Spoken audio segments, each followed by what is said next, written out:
Welcome to RetConned. My name is Sal Berg, and I'm your host for this evening. We have a full crew of RetConners with us today, including Tim Blakiki, Hello, lady and gentlemen.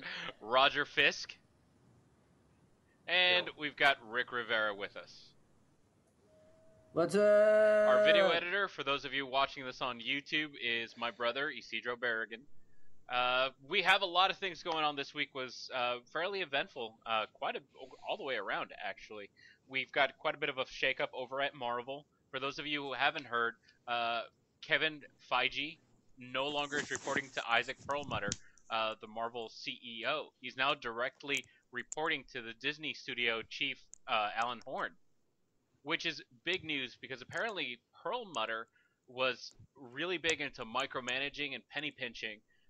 So this is giving them a lot more creativity for Kevin to actually go out of his way and actually make the movies that he's really interested into making. For those of you who don't know Kevin, Kevin was actually the guy who's been building up the Marvel universe. It's because of him and the influence that he has accrued from making $7 billion in his movies that has given him this sort of power. So, in my opinion, it looks like the mouse is getting that much better to making much better superhero films. Where are you guys at on that whole thinking? From what I've basically read, Feige has battled against Perlmutter. He was the owner of Toy Biz, the toy company, obviously, and when Marvel went borderline belly up in the mid to early 90s, he's the one that went ahead and bought them. When he eventually sold them to Disney, he maintained control over the publishing end of things, the merchandising rights, and kept control, or at least was a cog in the wheel of Kevin Feige having to go through him before, and a creative council of people that included Joe Quesada and whatnot before it made to Disney. There's a story, whether it's true or not, that this guy's so penny pinching that at one of the Marvel movie premieres, journalists are sitting around there drinking sodas and whatnot, and Perlmutter actually says to somebody, like, why are they drinking more than one soda? Oh. Like, that's how Wow. micromanaging he was on these things. So during the buildup of Civil War, the big debate between Feige and Perlmutter was the budget for Civil War. Feige wanted to sink money into this like Avengers 2.5 movie, and Perlmutter kept putting his thumb on it and saying, no, you've spent too much money. So basically what this move has done is it's going to allow Kevin Feige to back that dump truck full of money up to anybody he wants and say, Johnny Depp, we will give you $30 million to come play this character. He can go to Quentin Tarantino and say, you want to direct a comic book movie? Well, here's $50 million. It's going to be open-ended now. Oh my god, I would love to see Quentin do a superhero movie. I would too. I've been thinking about that for, ever since Kill Bill. Like, what superhero movie could he tackle? Would he take what? No, this is the beginning of the end, and you guys are proving exactly that. I'm sorry, I can't buy. You talk about the Tarantinos or the depths, and it's. Do you know why some of these comic book movies were great? Is because actors got discovered, great directors got discovered, great producers got discovered, great actors got rediscovered, i.e. Robert Downey Jr., great directors got rediscovered in Jon Favreau. I mean, I think this is the beginning of the end. Nope. I hear not. the same argument whenever it happens in the music industry. How many people said they sold out when they wanted to make an album with Carlos Santana? If I was a musician and Carlos Santana came up to me and said, I want to do a song with you, I would say, please, thank you God for that opportunity. I would love to be able to perform or work with someone with so much talent. That's my mentality when it comes to something like this. It's opening the doors to these people. Now you're right. I do agree with that whole statement that keeping it small means that it opens the door for a lot more talent.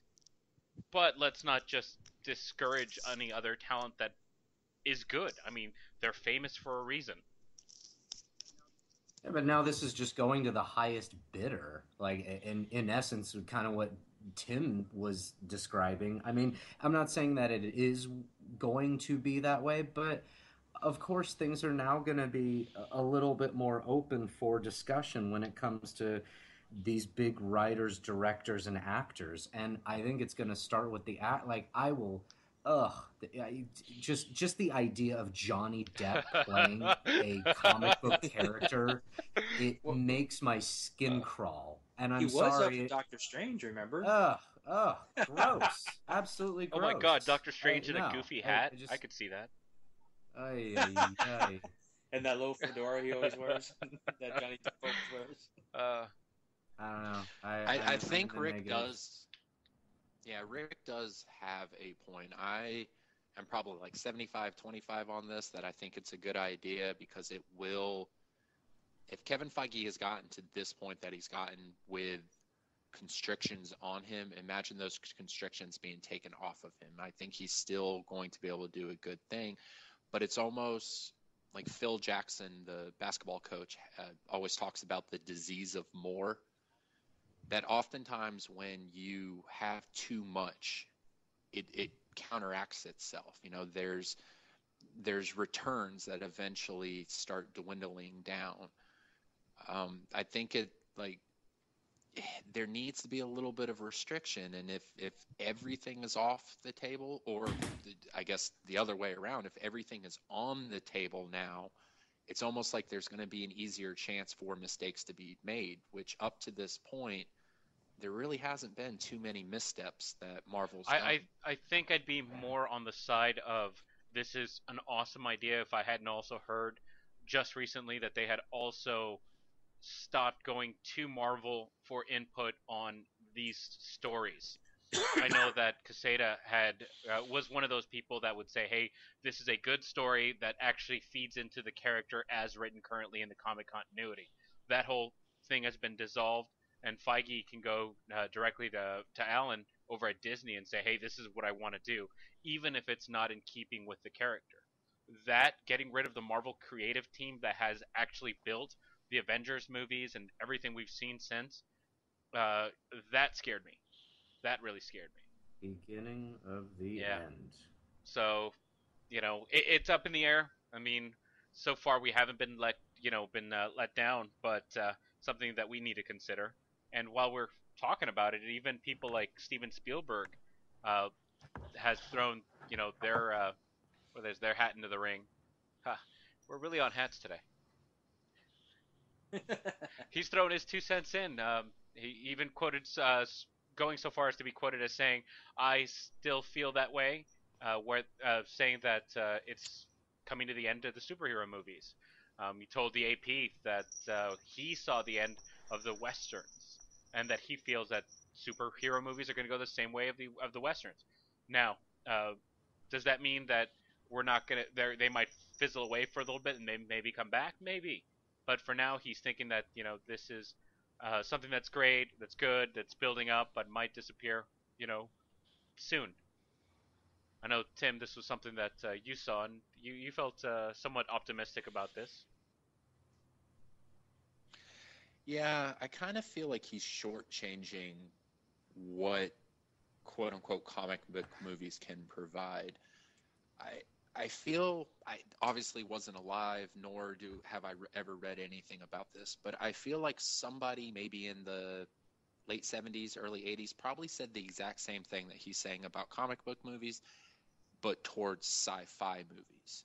In the 60s, there weren't a whole lot of, there were sci-fi television shows, but there weren't sci-fi movies. When the whole splurge of Close Encounters and Star Trek and Star Wars came out in the late 70s, early 80s, I bet you one of those kind of more traditional drama-driven directors looked at this and said, this is all cute and everything, but, late 80s, early 90s, I bet you these sci-fi movies play themselves out. But what sci-fi provided itself is such a dearth of, such a wealth of stuff to be drawn from. So many different minds went into written sci-fi, went into, they just created sci-fi out of the blue, and they're still doing it to this day. There are certain tropes that are recycled and redone, and I mean, even things are getting rebooted like Star Trek, but every year there's probably one sci-fi movie that comes out that is a take on the sci-fi genre that's never been seen before. And I think directors, as long as they keep mining a, a vast wealth of comic book information that's been out there since the early 40s, they're constantly going to find new things to put on the screen, whether it be Batman, or they go into the independent comics or like smaller comics like you were talking about Invincible next week. I'd never heard of that comic, but just you describing that to me, it sounds fantastic. That's a movie that could come out in 20 years. Yeah, I'd be the first one in line for that. Yeah, I'm in complete agreement. I think this is just another genre of sci-fi. I mean, let's call it what it is. I mean, this is fantasy slash sci-fi, and that's what comic books are. And to Tim's point, I was just in a comic book store last night, Heidi Ho in Santa Monica, and their new location. Oh yeah, it is, and I mean, it's massive now because they moved locations. And I was coincidentally enough thinking the same exact thing. Like, I was just browsing through the random one-off issues of just different, the independents, the newer ones when I saw on the rack. And yeah, you could legitimately make great movies out of a lot of these stories that people don't know about. And it's the same thing with sci-fi. There's an infinite amount of sci-fi stories just laying out there, and there are probably some great ones that nobody's really ever heard of. Same thing with comic books. I think this just, it's a subgenre of sci-fi and fantasy, and it will continue to go, until, I mean, don't hold your breath. I don't think it's going anywhere. Yeah, I don't think it's going to disappear altogether, and we're at a tremendous high of it right now. Like Sal just said, there's $7 billion. I think kind of speaks volumes for what kind of box office it can do, and there's no way. I mean, we survived Thor, for crying out loud, and that 2.5 hour snooze fest, and I mean, which I will admit, the more I watch it, the more I can appreciate more for its story and everything like that, but it replays on FX all the time, and when there's nothing good on, you can put on a good comic book, a comic book movie.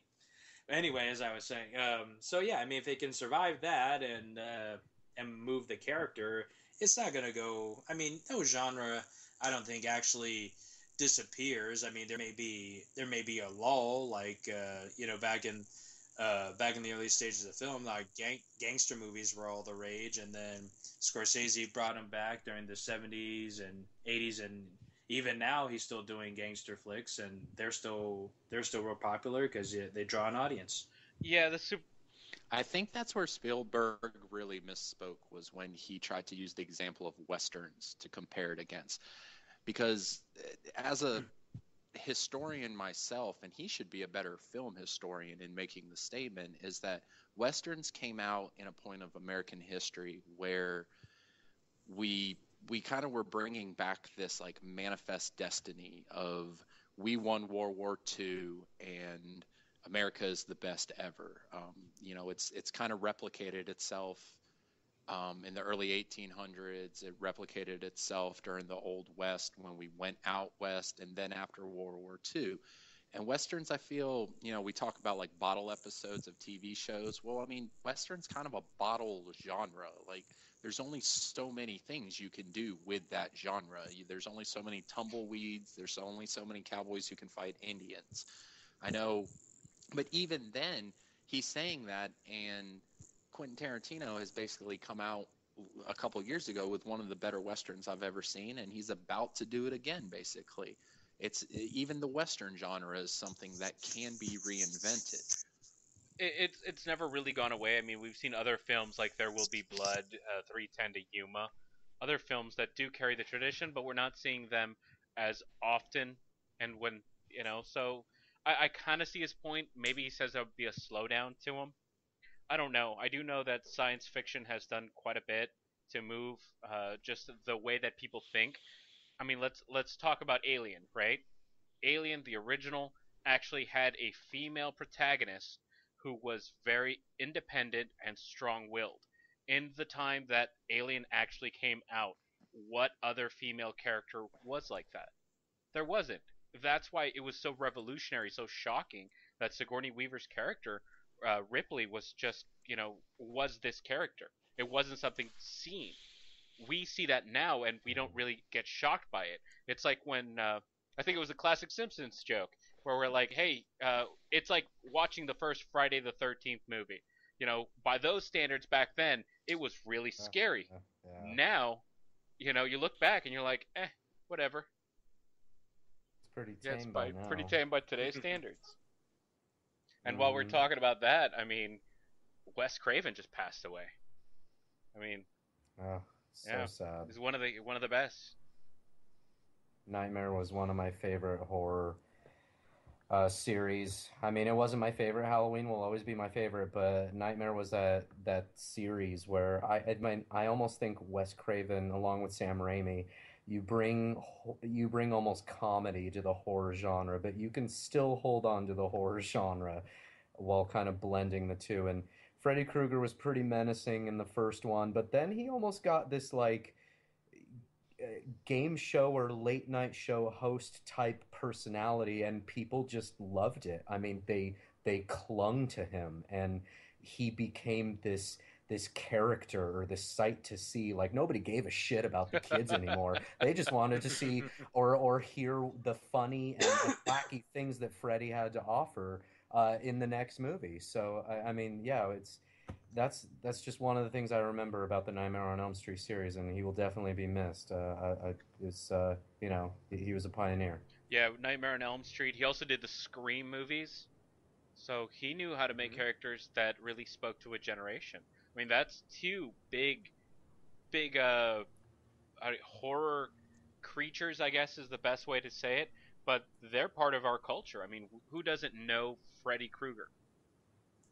Right. Or yeah, absolutely. If you really think about it, Freddy Krueger, the character, is probably the horror character. People, if we were to ask our parents, who was the bad guy in Halloween, they probably know Halloween, the name. They could even probably hum the Halloween theme song, but I bet you half of them would be hard pressed to actually say the name Michael Myers.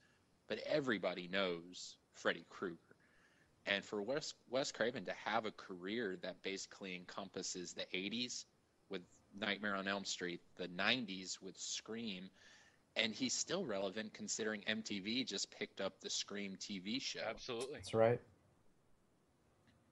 Yeah, he will be missed. He's one of the greats. I mean, I don't even like horror films that much, but I've seen his films because they were just that good. And you're right. You know what? I've always been a big fan of villains. I think villains sell whatever series you're talking about. And Freddy Krueger was there. He was there. He was. They end up turning into protagonists by popular demand. So were you going for Freddy or going for Jason in the movie? Oh, Freddy all the way. Oh, Freddy all the way. I don't want to say I was never a Jason fan. I appreciate Jason, the character, because he almost has that Michael Myers-esque type of persona or aura about him where he's just always lingering. He doesn't need to chase you. He's just always around. And that was one of the things that I loved about Jason. But at the end of the day, I loved Freddy's personality. Freddy's personality was great. It's almost like Tim Curry in It. Like, you can't really take him seriously because on the inside you just know he's Tim Curry. Like it's just one of those things. Like, all right, stop it, man, stop it. That's hilarious. That's funny. Let alone having Craven write a character that should never be likable. This is a character who molested little children and was killed by parents in a fire, and through the course of several movies actually becomes the character you want to see on screen. Yeah. I also think that's how fucked up American societies too. I'm semi kidding about that, but yes, that is a great point. I mean, yes, fans came to see Freddy, not the kids. They don't care what happens to the kids. Now, this wasn't Or America not that was growing up. I meant the under Ronald teenage Reagan, people, so. not the molested kids. May they rest in peace. Oh. Wow. I'm really sorry. We're talking about fictional molested children, by the way. I wanna bring that point up. Sal, get us out of this. Get us out of this. Hang on. Prepare to fast forward. So let's just put it on the record that Rick was saying that he was a big fan of the work of a fictional killer who committed fictional pedophilia. Oh, geez. I don't know if I got you out of that or dug you in a little deeper. He said make it better. He didn't say make it worse. Yeah, do you have a retcon button in front of you? Yeah. Can we retcon this, please? Sure. Let's call that retconned. Rick takes back his statement. He hates Freddy. He's always hated his work. All right. Now, something that I know some people have been asking us, those that have actually been listening to our podcast, have noticed that we've actually talked about Batman versus Superman beating out the Avengers. And we'll take pop shots back and forth, with me personally believing that the Avengers is sitting pretty with a good box office gross. And Timmy is coming at us saying that, you know what? Batman versus Superman is going to do better than the Avengers movie did. And this is something that, yes, it sounds kind of petty, I know, from the outside if you're not a comic book fan, but if you are a comic book fan, fuck yeah, this is a big topic. Let's discuss this. Because I know for a fact that the Avengers did a better job than the Batman versus Superman movies are currently doing at building up to this battle. Let's talk about build up. When we first talk about the Marvel Studios making the Avengers film, the first time we heard about this wasn't even in a trailer. We didn't hear about it from other people talking about it from the studios or whatever. At the end of Iron Man, we saw the beginnings of the Avengers Initiative. From there, Sam Jackson talking about the Avengers made us all freaking lose our minds. I lost my mind hearing about it, knowing that in the future they were going to build up to the Avengers. And they not only just said, oh, that's our next movie. No. They built it up with more and more films, adding little bits to the story here, adding more over there, till eventually we got the Avengers movie. And it was the Avengers movie that me, as a comic book fan, had been waiting for. I saw that movie twice in the movie theaters. And I've seen it a bunch more times after that. And, yeah. The way that they built this movie made it so that it was appealing to American audiences. It was appealing to audiences all over the world. So for Batman versus Superman to say that it can be taken down by the simple fact that they're popular characters, I will say that, you know what? Captain America is a popular character. Iron Man has proven that he is the character that little kids want to be, just because, once again, going back to wish fulfillment, he's rich, he's popular, he's smart, he's witty, he's got expensive toys, he's what kids want to be. That is what made Avengers amazing. Tim? Mic drop.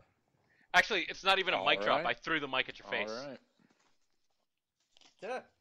All right. Well, through Skype, I dodged it quickly with my ninja-like reflexes, and I am coming back at you with let's call this a threefold argument. Damn.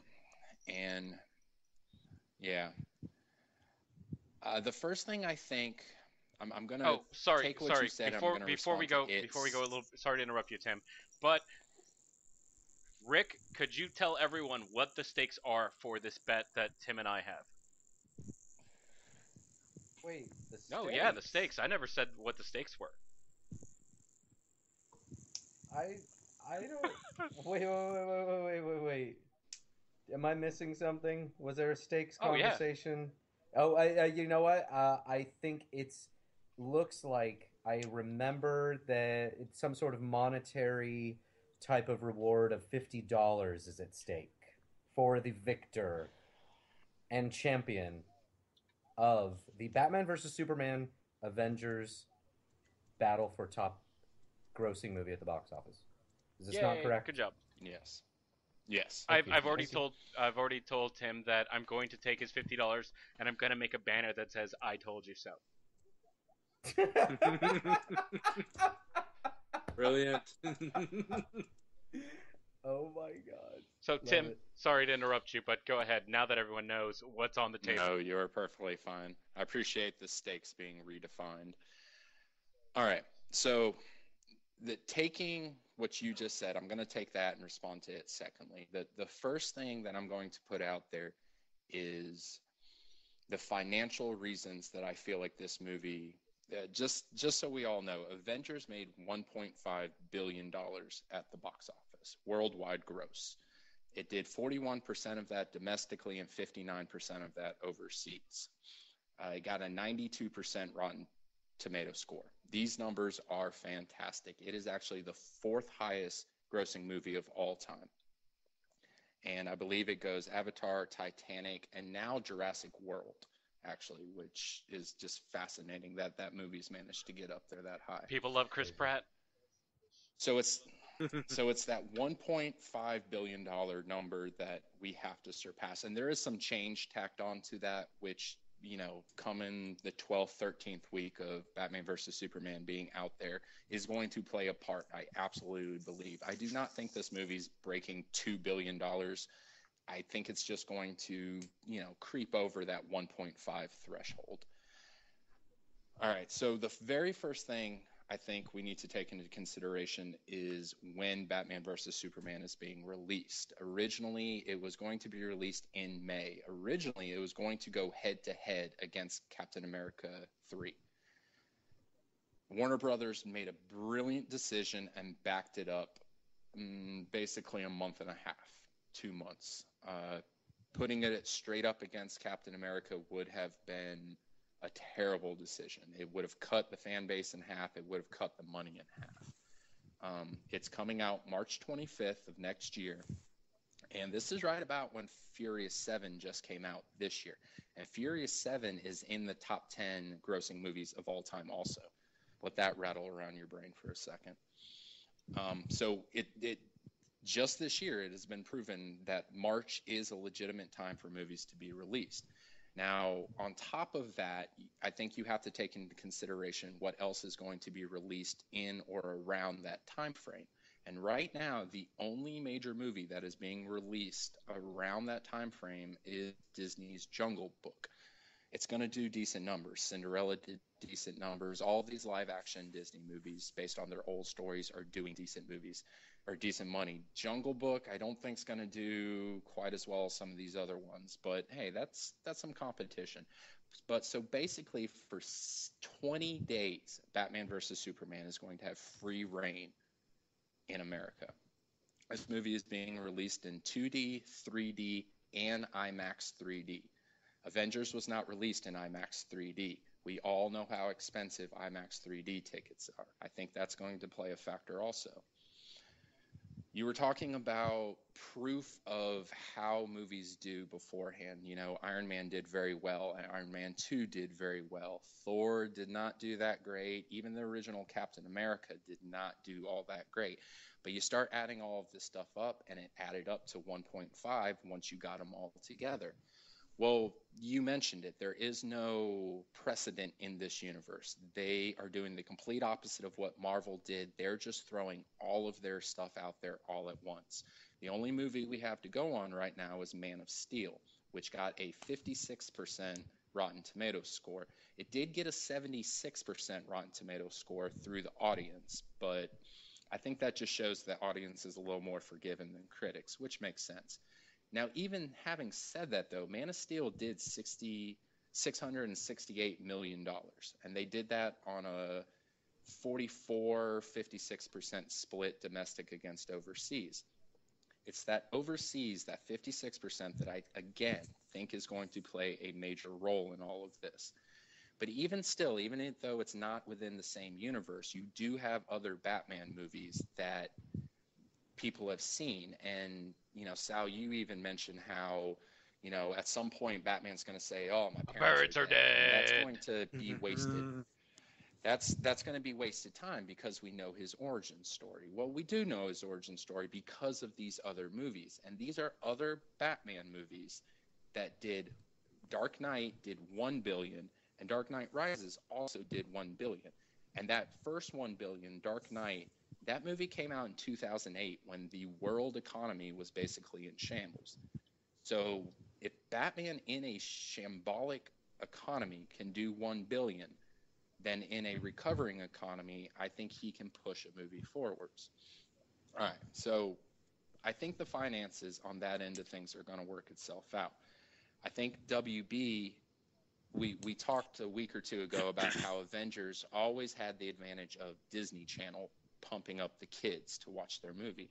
Well, WB doesn't quite have the same advantage, but it does have other avenues that they can push their movie during. And mainly I'm talking about Flash and Arrow, 2 CW shows that are on the lowest rated network television station. But they each pull in about 3 million viewers a week. That's just one more opportunity that they're going to have to push these movies. And there is just a solid core of people out there who want to see this movie. When Batman vs. Superman, the trailer was released during Comic-Con, there was a 30 million views in the first 24 hours for their trailer. And I forget what it's called. It's, let me find it, the digital audience rating, finding Twitter mentions, Facebook mentions about Batman vs. Superman during Comic-Con. Batman vs. Superman tripled the mentions of Star Wars, which was also a huge Comic-Con presence, basically. I know they didn't release necessarily new information, but that shows that there are people out there that want to see this movie. Now, to back up just one step and kind of respond to what you were saying about building and, are we building towards a shared universe? DC is just going the complete opposite route. I've said in the past that these are characters who you don't necessarily need to build up. Everybody knows who Batman is. Everybody knows who Superman is, even without Man of Steel. Everybody knows who Wonder Woman is. I know you love Captain America. I guarantee you, before the Avengers, before Captain America came out, he just was not nearly as known of a character as these other guys. Dude, he punched Hitler in the face. Who doesn't know him? He did. You are right. And I just think DC has a better framework to do what they're about to do than Marvel did. Marvel did not have access to the X-Men. They didn't have access to the Fantastic Four. They had to take a group that people may not have been as familiar with. Maybe individually they knew who Iron Man and Captain America and Thor and the Hulk were, definitely the Hulk. But they probably didn't even realize that together they were a group. DC doesn't have this problem. They may not know that the Justice League is out there, but they know these people are in a shared universe. DC also has better access to better villains. DC villains, in my opinion, are just better than Marvel villains, especially what Marvel has access to. The better Marvel villains, Magneto, Doctor Doom, that Marvel can't use these in their movies right now, but everything's on the table for DC. Joker, Luthor.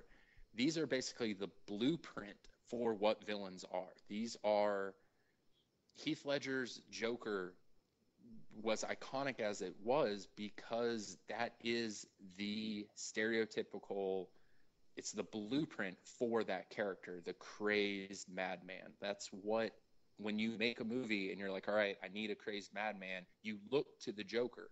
When you have the rich villain, you look at Lex Luthor and go, okay, what part of his character are we going to borrow from? And also, and I know Comic Book Resource, I know Bleeding Cool have come out with these studies recently based on social media figures.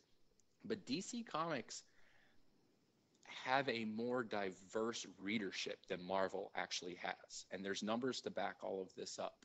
There are more women, maybe not in number-wise, but as a percentage of readership that read DC than Marvel. There are more African Americans within DC's readership as a percentile that read DC rather than Marvel. Latinos, it just across the board. And I contribute this to DC having a more diverse roster. Other than War Machine, there's not many African Americans in these Marvel movies.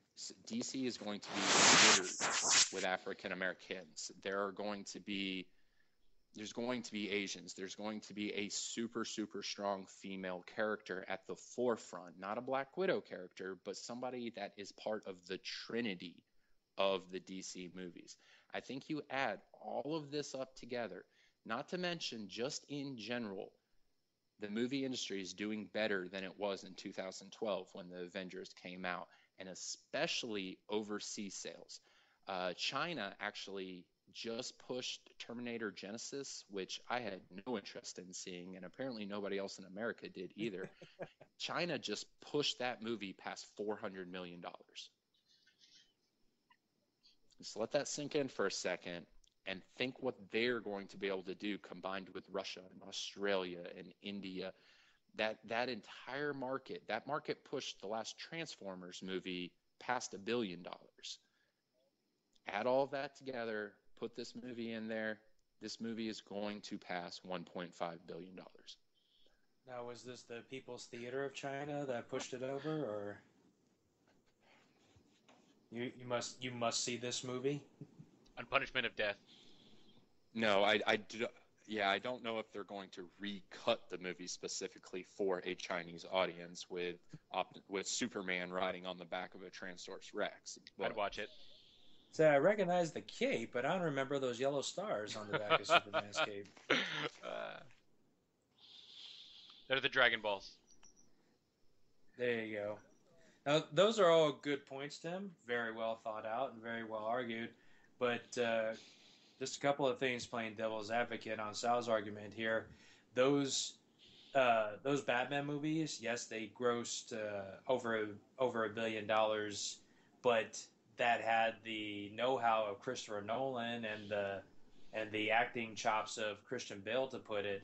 Now, while I think more people are kind of they're slowly accepting Batfleck as the new man in the costume, I think there's still just a little bit of backlash against it.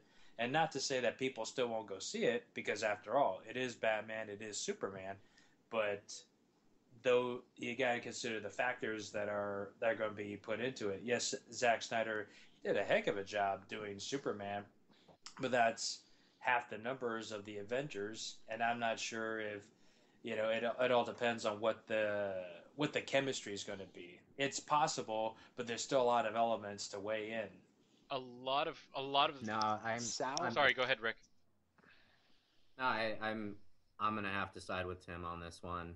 I think, to his point, these are two iconic characters that we're going to be seeing fighting for the very first time in an era where the possibilities are endless, CGI-wise, tech-wise, and this is just something that fans want to see. You could put Tom freaking Cruise in the Batsuit. I'm not saying it's going to make $1 billion, but at the same time, I think the Ben Affleck backlash is gone. I think it's completely gone. I almost don't even think it's a factor anymore. People want to see it. After the teaser trailers, after the things that we've seen, it's almost like all the Batfleck haters are like, oh, well, there's nothing to complain about at this point. They have not given anybody anything to complain about. It looks awesome. And to go along with the point of Christopher Nolan, you do have Christopher Nolan and his brother looking over Zack Snyder's shoulder to make sure that that the entire Justice League, this is like the precursor of the Justice League, succeeds. So, and on the side of the Avengers, yes, you gave people almost these unfamiliar characters that got popular, and then all of a sudden, I want to see them fight together in one movie. Well, now you almost have that, but you have two iconic characters that we've never seen fight before that are like, wait, Batman is going to fight Superman? Are you kidding me? Of course I want to see that. Like it's just the stars are aligned again, and I'm going to say it over and over. The stars are aligned for this movie to make like stupid dumb money, and I think it will. Okay, first, Rick, weren't you like 20 minutes earlier talking about how Kevin Feige being able to go out of his way and have the dump truck full of money go wherever he wants was a horrible idea? It sounds like DC is doing the exact same thing right now. They're putting all their eggs in one basket with a lot of talent. And they're hoping that because of those names, they can make their money. So, Henry Cavill, nobody knows who Henry Cavill is other than exactly. Yeah, but Ben Affleck, come on, how many? Basically, yeah, you've got a Oscar-winning director playing Batman, and he's a pretty decent actor at the same time. And Sal, you're the one that was basically saying earlier that Kevin Feige had the ability to find no-name actors and put them in iconic roles and direct them, not actually as a director, but put them in a storyline that built them up. Well, Ezra Miller, Gail Gadot, these are all actors who are known but aren't known for this sort of role. I think there is a balance between having your Robert Downey Jr. person, your Ben Affleck, and then a cast of middling actors who are going to get bumped up by the power and the intelligence of a main actor. And we've also barely known Zack Snyder for 10 years. I mean, come on. 10 years is nothing. 10 years is a long time. Yeah, and he made he made Sucker Punch, Sal. Yeah. So. Exactly. Which Rick totally hates. Like, so but I've said before that I like Zack Snyder's work. I mean, I've liked all his films so far, and to the credit of this film, I'm gonna see this movie in the theaters. I mean, let's be honest, it's not a question of are fans gonna see this? The answer is duh, because yes, we're gonna go see it. That's why we go to see these films. This is the whole point of our podcast, is that, at least from my perspective, we love these films. We love these characters. So we're going to go see them when they come out. Hell, if they had the original Nick Fury film with, what's his face? With Hasselhoff, I would totally see that in the theaters, just because it's a comic book movie. So, do they have my money? Yes, they do. Is it going to be the people in the streets who barely follow comics that are going to be the ones that they're going to be fighting for tooth and nail? Yes. So let's bring that up, which feeds into the whole point that they know who these characters are. That's what Marvel did as a great job. They let people know that, hey, this is this character, this is their character, this is that other character. Look, they're awesome together. We get all our toys and we do this one cool scene. Isn't it awesome? Now, you're telling me that we're going to go with these gritty stories with Batman versus Superman, and we're seeing a few things here and there, but we don't really know these characters. We don't know their story, and I guarantee you we're going to spend most of that freaking movie, listening to, Ben Affleck complain about his parents being dead. But they do know these characters. And because there isn't that build, there isn't that grandiose story that they're building towards. You don't need it. Yes, you do. You don't need it. If you need a story, no movie is going to do well just because these characters are there. I mean, if that was the case, then Fantastic Four would do awesome. No, you need a good story, and that's what the Marvel Universe did. They had this incredible story that they built towards, and they had, the Avengers movie, which was... Right. You're right. You're absolutely right to build up to these not-so-known characters, but DC almost doesn't I still have a hard time believing that Iron Man, Thor, Hulk, Captain America, Black Widow, I'd believe that most people don't know who Black Widow is. But those other four characters are iconic.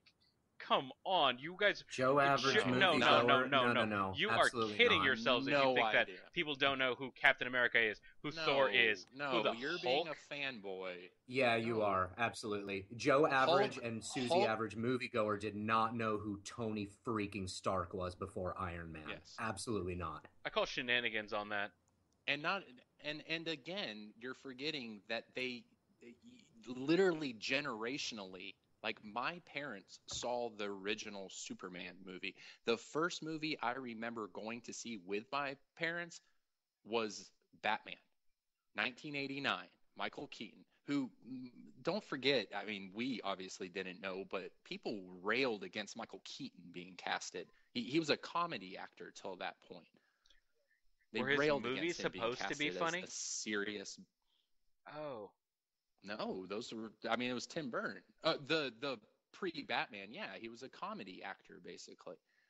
And to see him cast in a super serious Batman role, nobody thought that was going to work. But I mean, that goes back to the backlash that I don't think is necessary. Yeah, I don't there. buy that. But you have a proven track record. You have a proven track record of Batman movies working. You have a proven track record back in the day of Superman movies working. These aren't characters that need a lead up to seeing them fight, because at some point in 1989, after seeing Tim Burton's Batman, somebody looked around and went, holy crap, I bet you this would be awesome if he fought Christopher Reeves. So ever since 1989, people have been talking, even just average Joe moviegoer has been thinking like, well, they're in the same universe. They keep kind of dropping hints that they're in the same universe. Somebody eventually is going to put them together, and it's going to be amazing. Feige and Marvel had to build up hey, this is this person, this is that person, and they are all interconnected, and one day we're going to put them together, and it's going to be amazing. Yeah, they had to build their resume and rapport, but they did a phenomenal job. That's how great a job they did. Yes. Not taking away anything from them. And that's I think to Tim and my point is that you took these random characters and you made them household names. And I'm sitting next to my roommate right now who is a comic book reader, who is a fanboy, and I just asked him right before the very first Iron Man, if you went on the street and you asked 200 people, do you know who Tony Stark is? Maybe 1 out of 100 would know the name Tony Stark. I guaranteed. That is guaranteed. You say Tony Stark. If you say Iron Man, Tony don't Stark, talk about Tony Stark. That's the point. If you said Peter Parker, that is exactly would we know who the Peter Parker is? Point. I would say maybe, a lot more than 1 out of 200 people would know who Peter Parker is. You say Spider-Man. But you know who they do know? They know Bruce Wayne. They know Clark Kent. They know Lois Lane. They know those names. My mom knows that name. She probably still doesn't know who Tony Stark is. And that's just pervasiveness within pop culture is what that is. DC can do this reverse of what Marvel did. They can sink all their eggs in at first and then disperse it and then bring it back and then disperse it and bring it back. It's just the opposite of what Marvel did. But Marvel had to do what they had to do. DC doesn't have to do that. Well, and at the same time, I think this is DC's only option right now. This is what they have to do. But they are at an advantage because people know these characters. They're very and it's because of that competitive edge. Because you're saying that they are household names, they will do more money, and I'm saying that with careful planning and preparedness, you would actually go much further. So if DC did the exact same thing, I would say they probably have a chance to break this record. But as it stands right now, they are hoping against all hope that you give them all their money at first, and then hope that a good movie comes out. The money is going to be made off of the return screenings, and that's exactly. And it's going to make a ton of money in the first weekend. Fantastic, but the $1 billion that comes in from return visits. So yeah, you have quality product. And Sal, you put it perfectly. That's all going to come down to story. That is the one giddy up in my argument is I obviously don't know. Marvel proved that even though Captain America First Avenger didn't do all that great box office wise, that's my favorite Marvel movie because it was a solid story. I don't know if this story is going to be solid. And once I see it, I'm either going to walk out chin held up high knowing on first viewing that this movie won me this bet, or I'm going to walk out nervous as hell because I will say, I'm going to see that a second time, but the other half of the theater I was with, I don't know if they're going to see it a second time. Yeah, and that's the one thing that I will give you, that until we see the movie, I cannot tell you what way it's going to go, because the story is something that we do not have access to because they keep that under lock and key until the day of. Now, the whole argument that villains are cooler in the DC universe, that's up to people to decide for themselves. I think if you think they're cooler, you read DC on the DC side, or if you think the Marvel ones are cooler, you read the Marvel ones.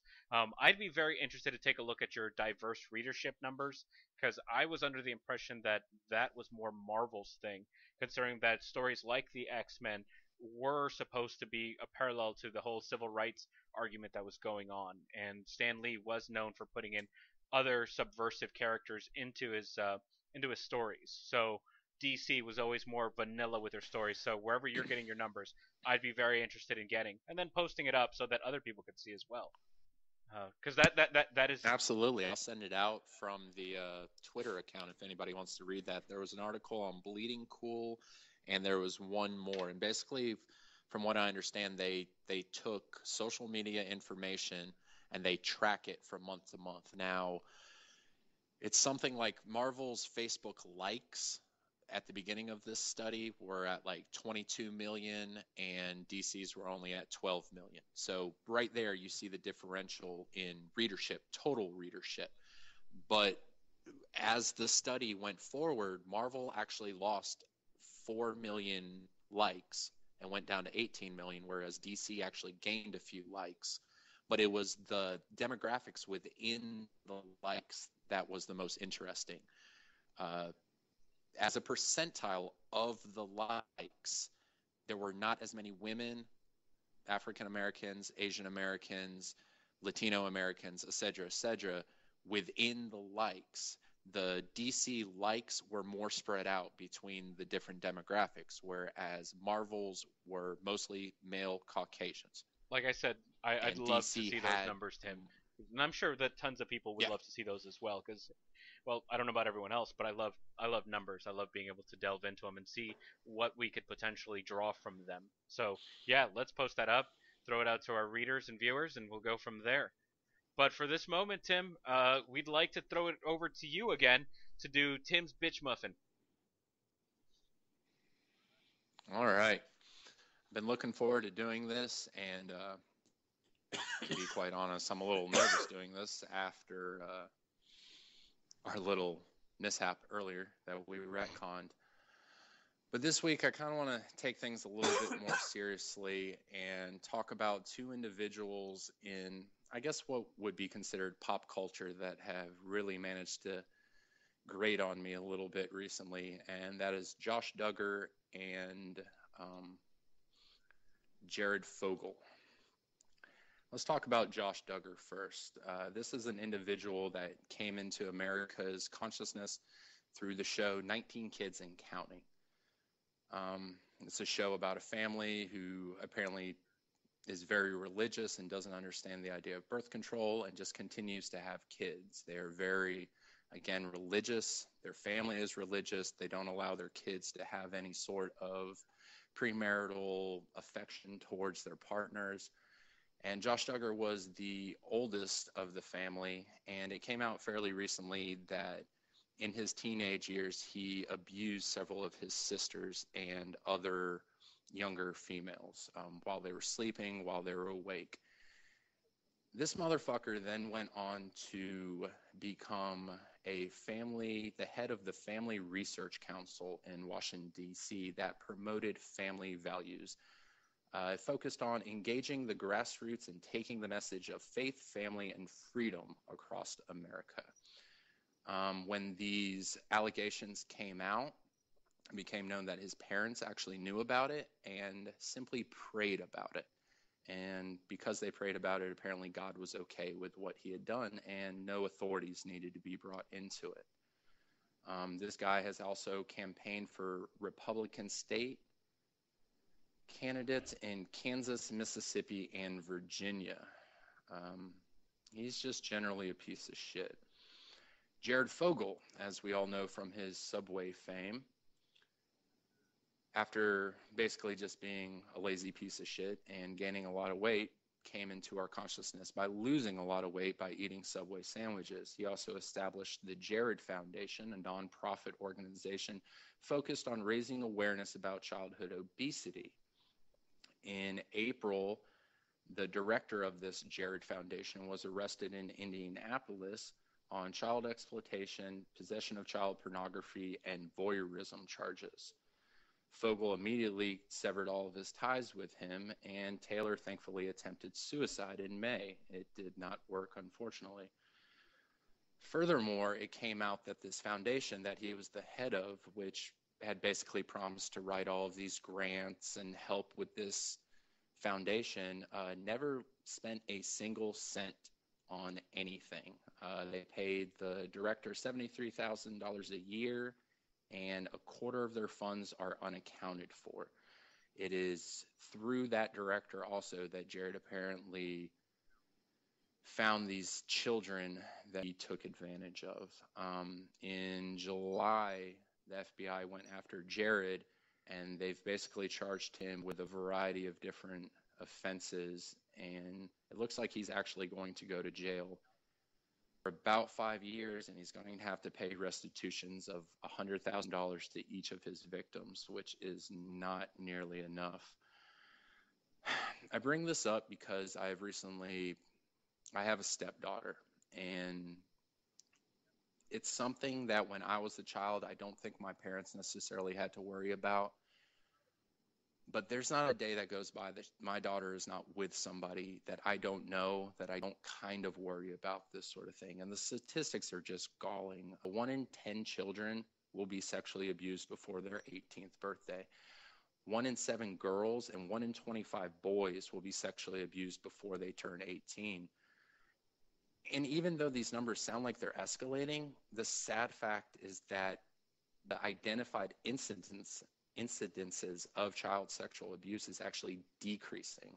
They've decreased 47% between 93 and 2006. And the primary reason is that we're finding only 38% of these incidences are even being disclosed by their children. I just implore everybody out there with kids, if you have a younger brother or sister, just watch out for them. Look for signs if they're acting withdrawn, or even if they're acting above what they should be doing. If they use sexually and explicit language, if they seem to know more about what they're talking about than they should, get some help. There's phone numbers out there. There are service groups. They're all over online. I found a bunch of numbers, but if you just Google it, you can find help. Don't let this situation perpetuate itself. The kids are just our greatest resource. They are the next generation. We had somebody looking out for us, and somebody needs to be looking out for them. Absolutely. Well put. Yeah. It's a good one, Tim. Yeah. And that's our show, ladies and gentlemen. Thanks to InsidePulse.com for hosting for us. If you have any questions or like to read more up on what's going on in the comic book world, visit their Comics Nexus section for all of your comic needs. Remember to like and subscribe, and hit us up on Twitter at RetConners, or follow us up on Instagram at RetConners. You can also check us out on good old-fashioned Facebook at facebook.com/RetConners, or hit us up on email at retconners@gmail.com. From us to you, have a good evening. Bye-bye, guys. Be cool.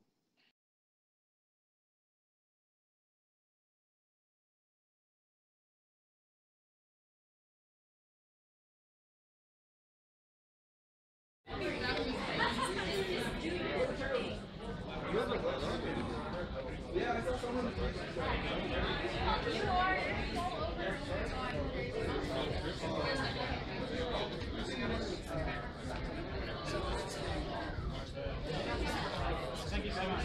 It's kind of like it's a game of kind of